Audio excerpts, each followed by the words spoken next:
Eu gosto muito de mangá. Quem assiste o canal sabe que a gente fala sobre os mais diversos tipos de coisa aqui. Afinal, a gente desenvolveu e continua desenvolvendo gostos e visões novas o tempo todo, mas eu acho que os momentos mais íntimos e fortes que eu tive com obras de ficção continuam sendo com mangás.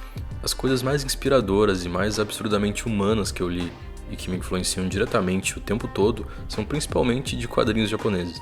O motivo de eu estar dando ênfase para isso é que eu pude ler de novo um desses mangás, e ele é uma das tragédias mais emblemáticas do nosso tempo. Quando eu digo tragédia aqui, eu estou de fato fazendo alusão às tragédias clássicas da Grécia Antiga. A definição clássica de tragédia diz respeito a uma história envolvendo os deuses, o destino e a sociedade. Os deuses aqui não eram figuras boas e virtuosas.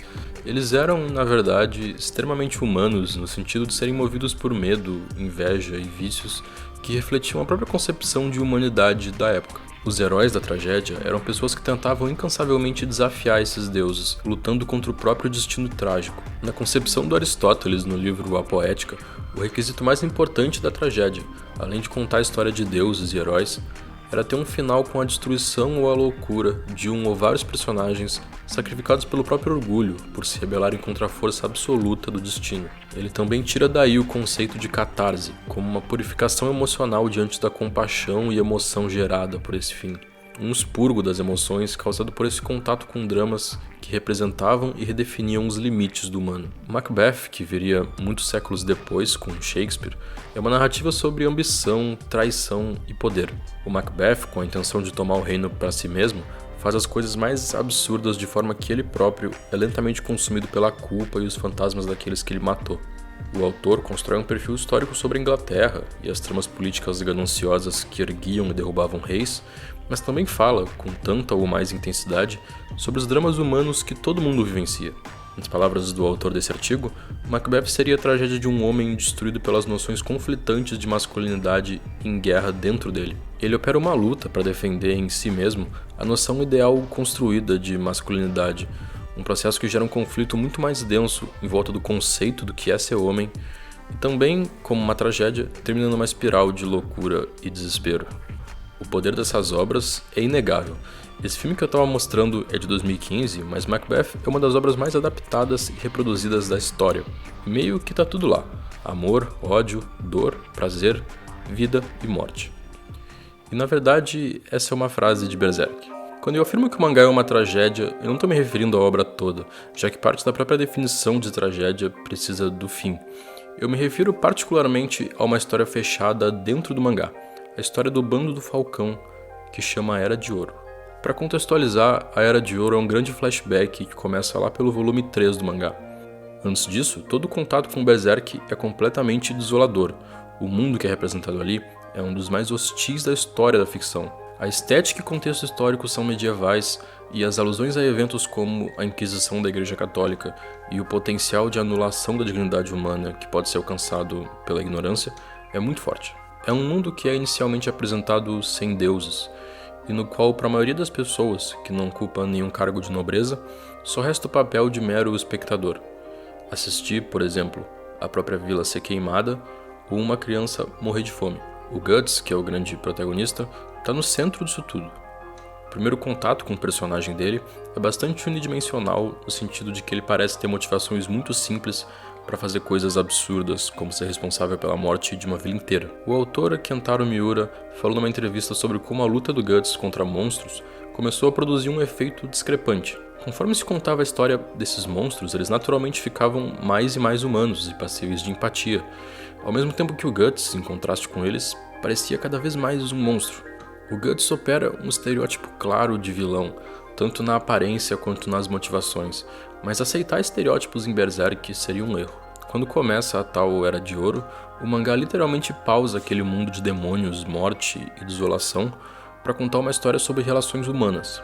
É uma mudança muito drástica de um pesadelo sobre monstros para um romance sobre amizade, e a possibilidade antes remota de se operar uma redenção de um personagem como Guts começa a tomar forma graças a um dos grandes méritos de Berserk, a capacidade dos arquétipos e estereótipos de personagens se reconstruírem e crescerem em relacionamentos complexos e interações muito significativas, formando amizades, afetos e relações de dependência mútua que exploram os aspectos mais bonitos e os mais obscuros da condição de ser humano. Uma coisa engraçada sobre a Era de Ouro é que, mesmo sabendo que eventualmente aquilo vai dar muito errado, já que é um flashback de antes daquele inferno na Terra que é o começo do mangá, a beleza real dos eventos e relações que se desenrolam ali faz com que a gente quase esqueça o destino que aguarda esses personagens. Como uma tragédia, a gente sabe que o final do Bando do Falcão não vai ser um final bom. Aquele momento de amizade e calor parece um sonho bom que certamente não vai durar muito tempo. É importante frisar a palavra sonho aqui, já que a narrativa de Berserk é bastante movida por sonhos, e a ideia de sonho é personificada no Griffith. O Griffith é o principal antagonista do mangá e reflexo invertido de praticamente tudo no Guts, desde as feições, suaves e delicadas, até o comportamento e a postura, sempre de um líder gentil e racional que mostra em todas as pequenas ações como realmente se preocupa com as pessoas que lutam sob o comando dele. Acho que um momento que mostra bem o que o Griffith representa é esse capítulo que acontece todo numa conversa entre o Guts e a Casca. Eles acabaram de vencer uma batalha e todo o bando tá numa festa, com exceção do Guts, que tá só observando de cima. A Casca aparece e fala sobre como, vistos de cima, o bando parece várias pequenas luzes de sonhos, todas frágeis diante daquele mundo hostil e que, para não se apagarem, se juntam em volta de uma fogueira imensa chamada Griffith. O Guts conclui que a tocha dele não tá ali e ele precisa buscar ela em outro lugar. O capítulo como um todo é extremamente sensível em representar as emoções que estão implícitas no diálogo, o calor que aproxima e separa o Guts do Bando do Falcão, os pontos de luz ao alcance dele e os pontos que ele realmente busca, distantes e perdidos em algum lugar da noite.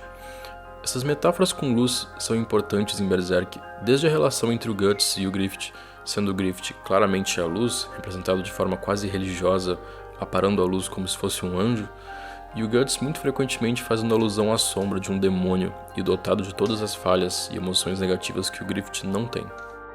O Griffith tendo um objetivo claro e bem delineado, enquanto o Guts simplesmente luta sem um motivo próprio ou simplesmente para sobreviver.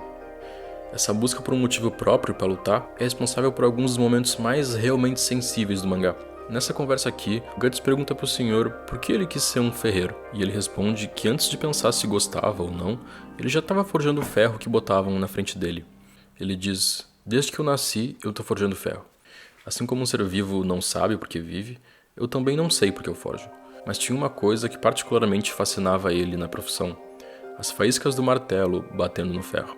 Elas davam nele a impressão de ser a própria vida explodindo diante dos olhos." É realmente muito bonito como o Berserk dá vida aos personagens e faz as relações se cruzarem e se influenciarem mutuamente na ambição e no sonho de cada um. Um sonho funciona como uma afronta real à natureza do universo da história, em que todos são passivos e vítimas da vontade do destino. O destino trágico certo que aguardava o Bando do Falcão não poderia ser mudado, e a destruição e a loucura de personagens sacrificadas, como descrita pelo Aristóteles na Poética, chega para todo mundo, consolidando Guts como um herói trágico, que se opõe aos deuses e ao destino. Mas o fato é que mesmo diante da tragédia e a inevitabilidade do destino, parece haver alguma dignidade humana nas ações das pessoas em Berserk, como se a predestinação das coisas não tirasse, como se espera que fizesse, o valor e o sentido dos sonhos de cada um. Em alguns momentos, parece que a real tragédia os personagens têm focado tanto a atenção em sonhos distantes e grandiosos, sem perceber que as coisas que eles mais desejavam